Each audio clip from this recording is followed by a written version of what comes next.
নমস্কাৰ good morning সকলোকে স্বাগতম জনালো মন্টু ডিফেন্স আসামলৈ SSC GD constable 2026 BSF CISF CRPF SSF SSB আইটিবিপিএন আসাম ৰাইফলমেন 2026 বৰ্ষৰ বাবে পুনৰ নতুনকৈ পদ মুকলি কৰা হৈছে 25,487 এই পদৰ কাৰণে আবেদন কৰিবলৈ হলে আমাৰ অসমৰ প্ৰত্যেকখন ডিষ্ট্ৰিক্টৰ ল'ৰা আৰু ছোৱালীয়ে এই পদৰ কাৰণে আবেদন কৰিব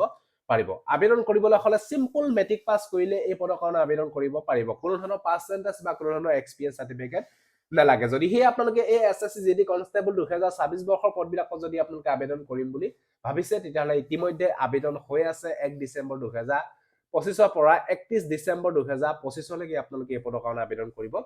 পাৰিব এতিয়া মেইন কথাটো হ'ল বহু কেন্ডিডেটে হয়তো মনতে ভাবিছে যে ইমান ভ্যাকেন্সি কিয় কম আহিলে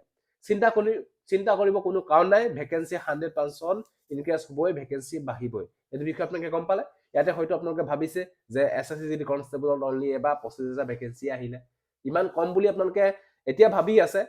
আগতেও যিসকল কেন্ডিডেটে এপ্লাই কৰিছিল যেতিয়া এডভাৰটাইজমেন্ট আহিছিল হেতু সময়ত প্ৰায় 24,000 ভ্যাকেন্সি আহিছিল আৰু 24,000 ভ্যাকেন্সি অহাৰ পিছত বহু কেন্ডিডেটে হয়তো এপ্লাই নকৰিলে তাৰ পিছত যেতিয়া ভ্যাকেন্সি ইনক্ৰিজ হৈ গল ভ্যাকেন্সি বাবে নটিফিকেশন আহি গল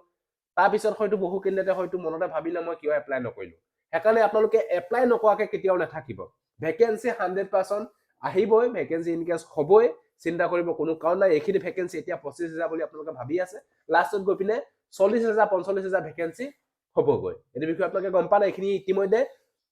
লিখাই আছে যে এখিনি আপোনালোকৰ টেন্টেটিভ ভ্যাকেন্সি এখিনি আপোনালোকে এটা লিখাই আছে যে এখিনি টেন্টেটিভ ভ্যাকেন্সি বুলি লিখাই আছে মানে ভ্যাকেন্সি আৰু বাঢ়িবই 100% ভ্যাকেন্সি বাঢ়িবই তাৰ বাবে আপোনালোকে চিন্তা কৰিব কোনো কাৰণ নাই ভালকে এতিয়া পৰাই আপোনালোকে ভালকে প্ৰস্তুতি চলাওক অসমীয়া আৰু ইংৰাজী মাধ্যমত যদি আপোনালোকে প্ৰস্তুতি চলাম বুলি ভাবিছে তেতিয়াহলে আপোনালোকৰ বাবে এটা বেষ্ট প্লেটফৰ্ম লৈ আহিছে এৰ নাম হৈছে জ্ঞানদীপ এপ গুগল প্লে ষ্টৰটো ওপেন কৰিব ওপেন কৰি সাৰ্চ কৰিব জ্ঞানদীপ এপ ডাউনলোড কৰি ওপেন অপশনটোত ক্লিক কৰি আপোনালোকে নিজৰ ৰেজিষ্টাৰ মোবাইল দি আপোনালোকে ৰেজিষ্টাৰ কৰি ল'ব কৰি লোৱা লগে লগে আপোনালোকৰ জ্ঞানদীপ এপটো খোল খাই যাব ইয়াতে আপোনালোকে দেখিছে এছএছচি জিডি কোৰ্স অসমীয়া আৰু ইংৰাজী দুইটা মাধ্যমত উপলব্ধ এই বেনাৰটোত ক্লিক কৰি দিব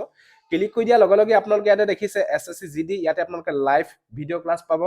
ৰেকৰ্ডেড ক্লাছ পাব চেপ্টাৰ ওয়াইজ মক টেষ্ট পাব ফুল মক টেষ্ট পাব আগতে হোৱা এক্সামৰ কোৱেশ্চন পেপাৰ পাব আৰু লগতে পিডিএফৰ নোটও আপোনালোকে ইয়াতে দেখিবলৈ পাব যদিহে আপোনালোকে এই এছএছচি জিডি কোৰ্সটো বাই কৰিব বিচাৰে তেতিয়াহলে ইয়াতে আপোনালোকে বাই নাও ক্লিক কৰিব প্ৰসিড টু পে 699 পে কৰি আপোনালোকে এই কোৰ্সটো আপোনালোকে ল'ব পাৰিব এই বিষয়ে আপোনালোকে গম পালে যদি আপোনালোকে এই কোৰ্সটো বাই কৰিব বিচাৰে তেতিয়াহলে ভিডিও ডেসক্ৰিপচনত জ্ঞানদীপ এপটো ডাউনলোড কৰা লিংক দিয়া আছে লিংকটোত ক্লিক কৰি আপোনালোকে অতি সোনকালে ডাউনলোড কৰি লওক এই বিষয়ে আপোনালোকে গম পালে যদি অসমীয়া আৰু ইংৰাজী মাধ্যমত যদি আপোনালোকে পঢ়িম বুলি ভাবিছে তেতিয়াহলে এই জ্ঞানদীপ এপৰ মাধ্যমতে আপোনালোকে পঢ়িব পাৰিব এছএছচি জিডিত এপ্লাই কৰোতে আপোনালোকে ভালকে ধুনীয়াকে আপোনালোকে এপ্লাই কৰিব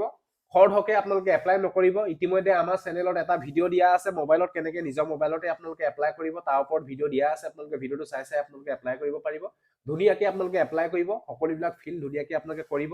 ফটোটো আপোনালোকে যেতিয়া লাইভ ফটো আপোনালোকে আপলোড কৰিব লাগে সেই লাইভ ফটো আপলোড কৰোতে ধুনীয়াকে আপোনালোকে আপলোড কৰিব যাতে কোনো ধৰণৰ চশমা পিন্ধি নলয় কেপ পিন্ধি নলয় মাস্ক পিন্ধি নলয় এইবিলাক পিন্ধি আপোনালোকে যাতে কোনো ধৰণৰ ফটো লাইভ ফটো আপোনালোকে ক্যাপচাৰ নকৰিব পিছত আপোনালোকক ৰিজেক্টেড কৰি দিয়া হ'ব ভালকে আপোনালোকে ফটোটো আপোনালোকে ক্যাপচাৰ কৰিব আৰু লগতে সিগনেচাৰটো আপোনালোকে আপলোড কৰোতে ধুনীয়াকে আপোনালোকে আপলোড কৰিব বেকা বেকিকে আপোনালোকে সিগনেচাৰটো আপোনালোকে আপলোড নকৰিব প্ৰায়ভাগ কেণ্ডিডেটৰ ৰিজেক্টেড হয় এই ফটো এণ্ড সিগনেচাৰতে সেইকাৰণে ধুনীয়াকে আপোনালোকে ফটো এণ্ড সিগনেচাৰটো আপোনালোকে ভালকে শুদ্ধভাৱে আপোনালোকে আপলোড কৰিবলৈ চেষ্টা কৰিব ইতিমধ্যে আমাৰ চেনেলত এটা ভিডিও দিয়া আছে ভিডিওটো ধুনীয়াকে চাই আপোনালোকে এপ্লাই কৰি ল'ব পাৰিব এতিয়া আপোনালোকে পোষ্ট প্ৰিফাৰেন্স দিওতে বহুতে হয়তো ভুল কৰে দোকানত এপ্লাই কৰিবলৈ যায় দোকানী দিলে নিজৰ চইচৰ মতে পোষ্ট প্ৰিফাৰেন্স দি দিয়ে সেইবাবে আপোনালোকক কৈছো যে পোষ্ট প্ৰিফাৰেন্স দিওতে নিজৰ চইচৰ মতে দি আপোনালোকে দিব ইয়াতে আপোনালোকক পোষ্ট কোড দিয়া আছে 7টা পোষ্ট প্ৰিফাৰেন্স দিব পাৰিব মানে 7টা মানে 7টা পোষ্ট প্ৰিফাৰেন্স দিব পাৰিব 7টা ফৌজৰ কাৰণে ভ্যাকেন্সি মুকলি কৰা হৈছে বিএসএফৰ কাৰণে এ প্ৰিফাৰেন্স দিব লাগিব সিএসএফৰ কাৰণে বি প্ৰিফাৰেন্স দিব লাগিব সিআৰপিএফৰ কাৰণে সি প্ৰিফাৰেন্স দিব লাগিব এছএছবি কাৰণে ডি প্ৰিফাৰেন্স দিব লাগিব আইটিবিপি বাবে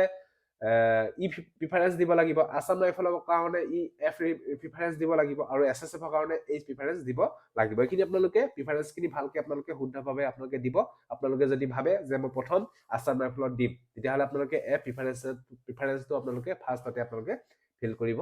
লাগিব এই বিষয়ে আপোনালোকে গম পালে ধুনীয়াকে শুদ্ধভাৱে আপোনালোকে এপ্লাই কৰি লওক কোনো ধৰণৰ চিন্তা কৰিব কোনো কাৰণ নাই এই পদবিলাকৰ ফাৰ্ষ্ট টাইম হ'ব সিবিটি ৰিটেন এক্সাম অনুষ্ঠিত হ'ব ফেব্ৰুৱাৰী মাহৰ 2026 তাৰ বাবে এতিয়াৰ পৰাই ভালকে আপোনালোকে প্ৰস্তুতি চলাওক যদি অসমীয়া মাধ্যমৰ বাবে যদি আপোনালোকে ভালকে প্ৰস্তুতি চলাম বুলি ভাবিছে তেতিয়াহ'লে আমাৰ চেনেলৰ তৰফৰ পৰাও এখন ইবুক বনোৱা হৈছে যিখন ইবুকত 2024তে হোৱা এক্সামৰ কুৱেশ্যন পেপাৰ আৰু লগতে 2025তে হোৱা এক্সামৰ কুৱেশ্যন পেপাৰ কুৱেশ্যন এনচাৰ সমূহ আপোনালোকে এই ইবুকখনত অল সাবজেক্টৰ পাব আপোনালোকে কমপ্লিট সিলেবাছৰ বনোৱা হৈছে মেথছ পাব ৰিজনিং পাব জেনেৰেল নলেজৰ কুৱেশ্যন এনচাৰ পাব পাৰ্ট ডি হিন্দী এণ্ড ইংলিছৰ কুৱেশ্যন এনচাৰ আপোনালোকে এই ইবুকখনত দেখিবলৈ পাব পুৱা অসমীয়া মাধ্যমত বনোৱা হৈছে যদি আপোনালোকে এইখনো ইবুক যদি ল'ব বিচাৰে তেতিয়াহ'লে ইয়াৰ দাম হৈছে 190 পেমেন্ট কৰি এই নম্বৰটো স্ক্ৰীনশ্বট দি দিয়ক লগালগ এই ইবুকখন হোৱাটছআপ যোগেদি আপোনালোকক পিডিএফ আকাৰে দি দিয়া হ'ব যদি ল'ব বিচাৰে লৈ ল'ব পাৰে এছএছচি জিডি কনষ্টেবল 2026 বৰ্ষৰ বাবে এপ্লাই নকৰাকৈ নাথাকিব ভেকেন্সি আপোনালোকৰ 100% বাঢ়িবই আৰু এপ্লাই কৰোঁতে ভালকৈ আপোনালোকে শুদ্ধভাৱে এপ্লাই কৰিবলৈ চেষ্টা কৰিব সো এইটো আছে যদি ভিডিঅ'টো ভাল পালে সকলোকে শ্বেয়াৰ কৰি যাতে সকলোৱে গম পাওক আজিলৈ বাই জয় হিন্দ বন্দে মাতৰম জয় অসম ধন্যবাদ